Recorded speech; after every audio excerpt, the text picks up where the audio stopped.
Hey friends, before we jump into the story, make sure to hit that subscribe button and support the channel. It really means a lot. Thank you. My name is Danica, a 32-year-old fashion designer from Chicago, and the night before my wedding turned my world upside down. After nearly a year of planning the perfect ceremony, pouring my heart into crafting a dream gown, and building a future with my fiancé, Ethan, I believed nothing could shatter our moment. My younger sister, Vanessa, and I had a complicated history, marked by rivalry and unspoken resentments, but I trusted her enough to make her a bridesmaid. I never imagined the rehearsal dinner would unravel everything I thought I knew, exposing betrayals that cut deeper than I could have predicted. If you're reading this, drop a comment with where you're from. I'd love to connect. And if this story hits home, hit that like button and follow along as I share my journey through heartbreak, betrayal, and the strength I found within. Growing up in the suburbs of Chicago, I lived in Vanessa's shadow from the moment she was born, 3 years after me. She arrived with a charm that shifted our family's entire dynamic. Our mother, Lorraine, made no effort to hide her favoritism. Vanessa was the golden child, stunning, with a laugh that could disarm anyone. Her big blue eyes and cascading blonde hair were the talk of every family gathering, while I, with my quieter demeanor and darker features, faded into the background. "Danica, why can't you be more like your sister?" Mom would sigh, adjusting Vanessa's perfect ponytail while my own efforts went unnoticed. "Vanessa just has that magic spark," she'd say, as if I were a defective bulb. Our father, Gerald, tried to balance things out, offering me kind words or an extra hug, but Mom's obsession with Vanessa always won out. To keep the peace, Dad often gave in to her demands, leaving me to learn early that my needs came second. One memory stands out sharply: my 9th birthday. I'd spent months begging for a bike with silver streamers, dreaming of racing through the neighborhood. Mom promised it was mine, but when the day arrived, I got a plain vanilla cake and a pair of sturdy sneakers I hadn't asked for. "We're saving for Vanessa's ballet recital costume," Mom explained, her tone final. 2 months later, Vanessa got a shiny new bike with glittery silver and purple streamers, though it wasn't even her birthday. When I pointed out the unfairness, Mom brushed me off. "Vanessa needed a boost after working so hard on her recital," she said, as if my disappointment didn't matter. That moment became a cornerstone of my childhood, a quiet wound that grew with every slight. As we hit our teenage years, the divide deepened. I threw myself into academics, excelling in school and earning a scholarship to a prestigious design institute in Chicago. Fashion was my escape, a world where I could create beauty and control my own narrative. Vanessa, meanwhile, ruled the social scene. Her natural beauty and outgoing personality made her the queen of our high school, with boys lining up at our door to ask her out, barely noticing I existed. "Your sister got the looks, but you've got the brains," our Aunt Pamela said at a family barbecue, thinking it was a compliment. I forced a smile, but inside, another piece of me cracked. While I worked late shifts at a diner and interned at local boutiques to fund my education, Vanessa drifted through community college, dabbling in photography, then modeling, then party planning, never committing to anything. Our parents bankrolled her through her 20s, excusing her lack of direction. "She's still finding herself," Mom would say when relatives raised eyebrows. "Not everyone's as focused as Danica." The pattern persisted into adulthood. When I landed my first major client, a boutique chain that carried my designs across the Midwest, Mom barely acknowledged it at our family dinner, instead gushing about Vanessa's new modeling headshots. When I saved for years to buy my first condo in Logan Square, Vanessa showed up with keys to a sleek downtown loft, the down payment quietly covered by our parents. Yet, through it all, I never stopped loving my sister. I saw glimpses of her vulnerability in rare, unguarded moments, away from Mom's influence. Once, as I helped her prep for a job interview, she looked at me with something like admiration. "You make everything look so easy, Danica," she said softly. "I wish I could get my act together like you." Those moments fueled my hope that we could one day have the sisterly bond I'd always craved. That hope led me to make what my best friend, Tara, later called my biggest mistake, asking Vanessa to be a bridesmaid. "Are you sure about this?" Tara asked, her brow furrowed. "Remember your college graduation party?" I did. Vanessa, tipsy on cheap wine, had given a speech about how I'd finally found something I was good at, since I'd never win a beauty contest. The room had gone quiet, and I'd laughed it off, but the sting lingered. Still, I convinced myself she'd matured. "She's my sister," I told Tara firmly. "She deserves a place in my wedding." I didn't make her maid of honor. That role went to Tara, who'd been my rock since high school, but I gave Vanessa a spot in the bridal party, hoping it would bridge the gap between us. Looking back, I see I was still chasing the approval and love I'd been denied as a child. "You'll regret this," Tara warned. "Some people never change." I met Ethan 3 years ago at a Chicago art gallery where I was showcasing my latest collection. He stood out immediately, not just for his classic good looks, with his warm brown eyes and easy smile, but for his genuine interest in my work. While other guests offered polite small talk, Ethan lingered, asking thoughtful questions about my inspiration. "The geometric lines in your jackets remind me of mid-century architecture," he said, tracing the seams of a tailored blazer. "It's bold yet balanced." An architect with a rising firm, his eye for structure and detail resonated with me. We swapped business cards, and within days, he invited me for coffee at a cozy spot in Wicker Park. That coffee stretched into dinner, then a late-night walk along Lake Michigan, where we talked about everything from our career ambitions to our favorite childhood books. Ethan came from a warm, close-knit family in Evanston, the kind I'd always envied. His parents, married for 35 years, still held hands at dinner. His 2 older brothers ribbed him constantly but clearly adored him.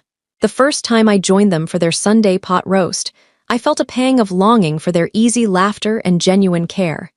"Your family's amazing," I told Ethan on the drive back to the city. "They already love you," he replied, squeezing my hand. "Almost as much as I'm starting to." Our relationship blossomed naturally. We took weekend trips to the Wisconsin Dells, collaborated on a charity project blending fashion and sustainable architecture, and supported each other through life's ups and downs.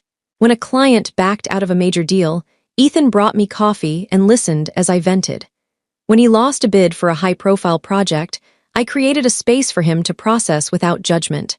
6 months in, I knew I was in love. By our 1-year anniversary, we were dreaming of a shared future, talking about where we'd live, the kind of home we'd build. At 18 months, he proposed during a sunset picnic in the Lincoln Park Conservatory, where we'd had our second date. "You make me want to build something permanent," he said, kneeling with a vintage emerald-cut ring he'd restored, knowing my love for timeless designs with a story. "A life, a home, a family, everything's better with you, Danica." I said yes through happy tears, believing I'd finally found the unconditional love I'd longed for. Introducing Ethan to my family brought old tensions roaring back. Dad was warm, engaging Ethan in long talks about urban design. Mom was polite but distant, her eyes appraising him like a piece of furniture she wasn't sure fit her decor. Vanessa, though, was the real warning sign. The moment Ethan walked into our parents' house, she transformed, her laugh louder, her gestures more animated. She positioned herself across from him at dinner, asking detailed questions about his projects and dropping hints about her latest gig, a modeling shoot for a local boutique. "The photographer said I have a face for billboards," she announced, her eyes flicking to Ethan. I noticed how she leaned forward when he spoke, how her hand grazed his when passing the salad.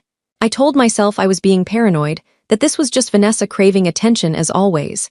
But her behavior grew bolder. She'd show up at our apartment unannounced, wearing outfits that hugged her figure, and started texting Ethan directly about family events. Once, I came home to find them laughing in the kitchen, Vanessa perched on the counter as Ethan chopped vegetables for dinner. "She needed a dress for an audition," he explained casually. "I told her to wait for you." When I asked him later about Vanessa's attention, he seemed genuinely puzzled. "She's just being friendly, Danica. She's your sister, I see her as family."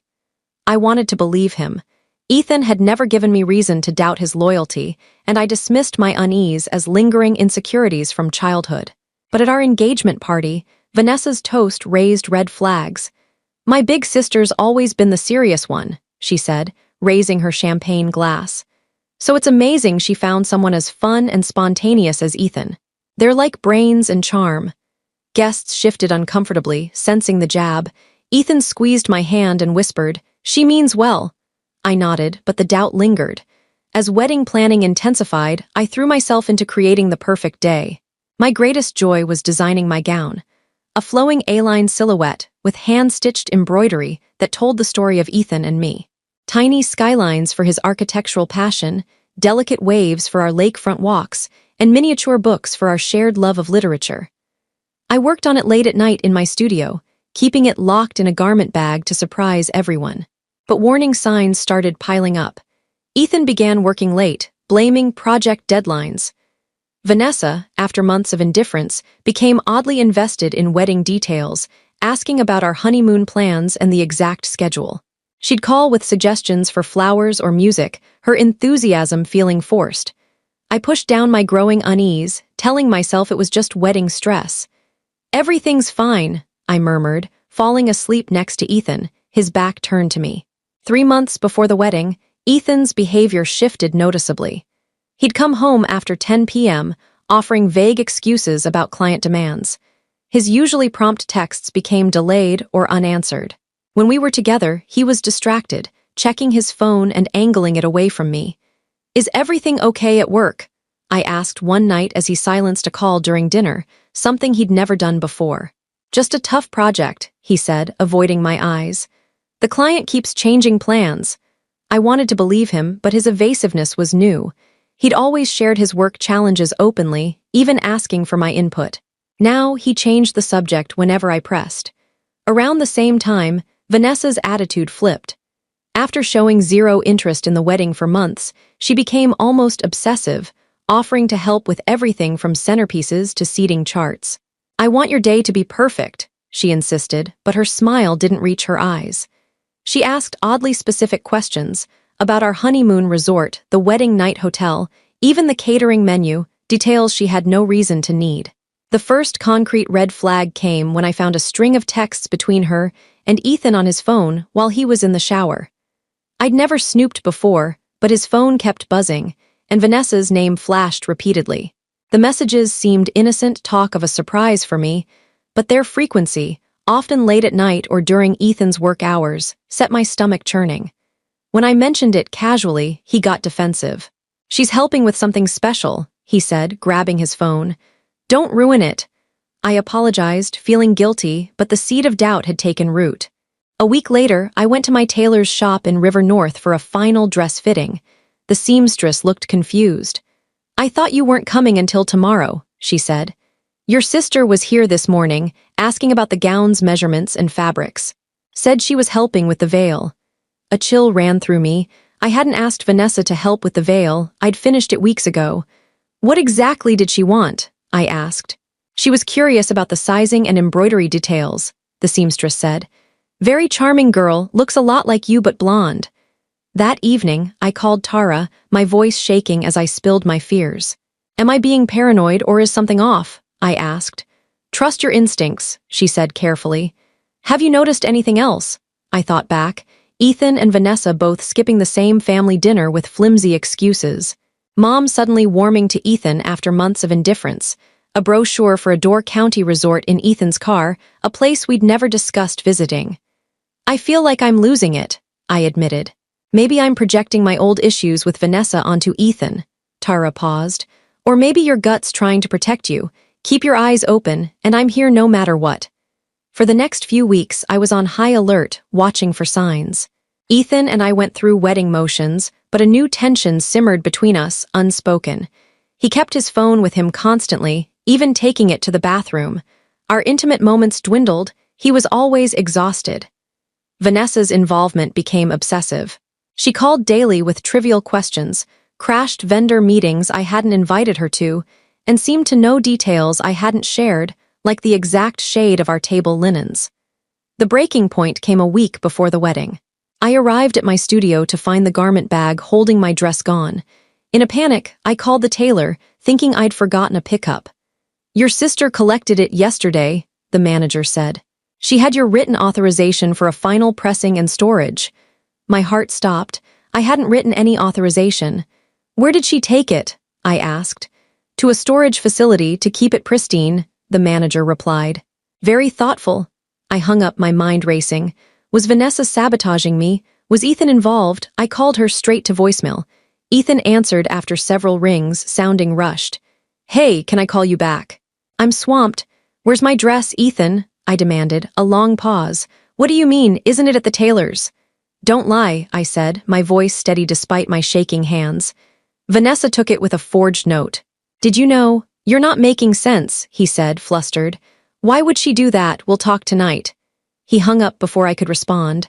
I drove to Vanessa's apartment in Wrigleyville. She wasn't there. I called my parents. Mom claimed she hadn't seen her. Dad sounded worried but clueless. Ethan stopped answering my texts. That night I barely slept, my mind spinning through possibilities. Was Vanessa planning a cruel prank? Was Ethan cheating? By morning, I convinced myself I was overreacting. Maybe it was a mix-up, a misguided surprise. The rehearsal dinner was that evening. Everyone would be there, and the truth would come out. I clung to that hope, ignoring the knot in my stomach.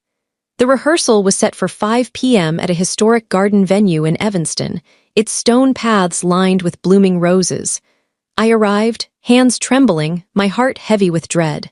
Most of the wedding party was there, but Ethan was missing and Vanessa wasn't answering. Dad hugged me tightly, sensing my unease. Mom, oddly calm, kept scanning the crowd. Where's Ethan? She asked. Late client meeting, I muttered, noticing his absence for the first time. Tara pulled me aside, her face etched with concern. You okay? You look like a ghost. I whispered about the missing dress and Vanessa's silence. Before she could respond, the coordinator suggested waiting for latecomers. 10 minutes stretched to 20, then 30. Guests whispered, their pitying glances burning my skin. The groom and a bridesmaid both absent. It didn't take a genius to connect the dots. Dad checked his watch, his worry growing. Mom, strangely serene, kept saying, everything's fine, with a smile that didn't reach her eyes. Then the garden gates swung open. A collective gasp rose from the crowd. Vanessa stood there, radiant in my wedding dress, the silk organza glowing in the golden evening light. The intricate embroidery, skylines, waves, books told the story of a love I now feared was a lie. Beside her stood Ethan, his hand clasped in hers, his thumb tracing circles on her skin, a gesture I'd thought was ours alone. His face held a mix of defiance and guilt. Surprise, Vanessa called, her voice sharp with triumph. We're eloping tonight. The crowd erupted in shocked murmurs. Mom rushed to her, beaming.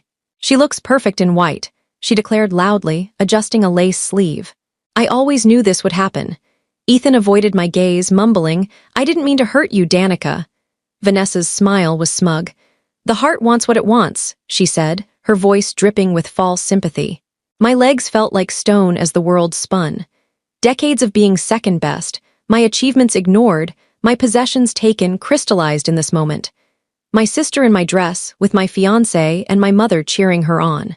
Tara grabbed my arm, her body trembling with rage on my behalf. How long? I asked, my voice steady despite the chaos inside me. Vanessa and Ethan exchanged a glance. Does it matter? She said, expecting me to crumble. It does to me, I pressed. A few months, Ethan admitted, staring at the ground. We tried to fight it. So all those late nights, I asked. He nodded, unable to look at me. And the dress, the forged note? Vanessa shrugged. I knew you'd never let me borrow it. It fits me better anyway. Mom stepped forward, frowning at my calm demeanor. Aren't you going to react, Danica? Scream, cry something. Vanessa leaned in, eager for my breakdown. Yeah, tell us how you feel about me taking your perfect life. I took a deep breath, a strange calm settling over me. Actually, I said, pulling out my phone, I'm glad you're all here. It saves me time. Vanessa's smile faltered. I've suspected something for weeks, I continued, my voice carrying across the silent garden. Stealing my dress, though, that's a new low, Vanessa. Creative, I'll give you that. Ethan shifted, letting go of her hand. Danica, let's talk privately. Oh, we're way past private, I said, my smile unwavering. You chose to make this public, so let's keep it that way. I turned to the guests, their faces frozen in shock. Sorry for the drama, especially for those who traveled, but this'll be worth your time. Mom huffed. Stop making a scene, Danica. You've always been so dramatic when things don't go your way. Just accept Vanessa and Ethan are in love. In love, I said, raising an eyebrow. Let's see what Ethan's love looks like. I turned my phone toward the crowd and played a video. Ethan's voice filled the garden, speaking to a woman who wasn't me or Vanessa. I can't wait to ditch this wedding charade, he said. Once I get access to Danica's business accounts, we're set, baby. His face drained of color. Vanessa stepped back, her smugness replaced by confusion. What is this? She demanded. This is the real Ethan, I said calmly. The one who's been playing both of us while stringing along his real girlfriend, Serena. I swiped to an email chain between Ethan and his lawyer, plotting to claim half my design business after the wedding. Did he mention his plans for your future, Vanessa? Or were you just a pawn to distract me? I showed more evidence. Bank statements with suspicious transfers, photos of Ethan with Serena on dates that matched his late nights, texts where he manipulated Vanessa's emotions to keep her hooked. I hired a private investigator weeks ago, I explained. He uncovered 2 affairs and financial fraud. Dad stepped forward, his face dark with fury. You stole from my daughter. Ethan backed away, stammering, it's all a misunderstanding. Explain it to the police, I said. I filed a report on the embezzlement yesterday. Vanessa stood trembling in my dress, tears spilling. You acted so normal, she whispered. I learned from you, I replied. Years of watching you manipulate taught me patience. I turned to Mom, her smugness now tinged with shame. As for you saying Vanessa looks better in white, we all know that's been your stance since we were kids. But I don't need your approval anymore. 2 police officers appeared at the garden entrance. Ethan Daniels, one called. We need to speak with you about financial irregularities. As they led him away, Vanessa sank to the ground, the dress pooling around her. The crowd was silent, some guests filming, others whispering. Tara hugged me tightly. You're incredible, she whispered. I looked at the garden, the roses glowing in the dusk, and felt a weight lift. I'd lost a fiancé and a dress, but I'd gained something far greater, my own strength, unshakable and mine alone.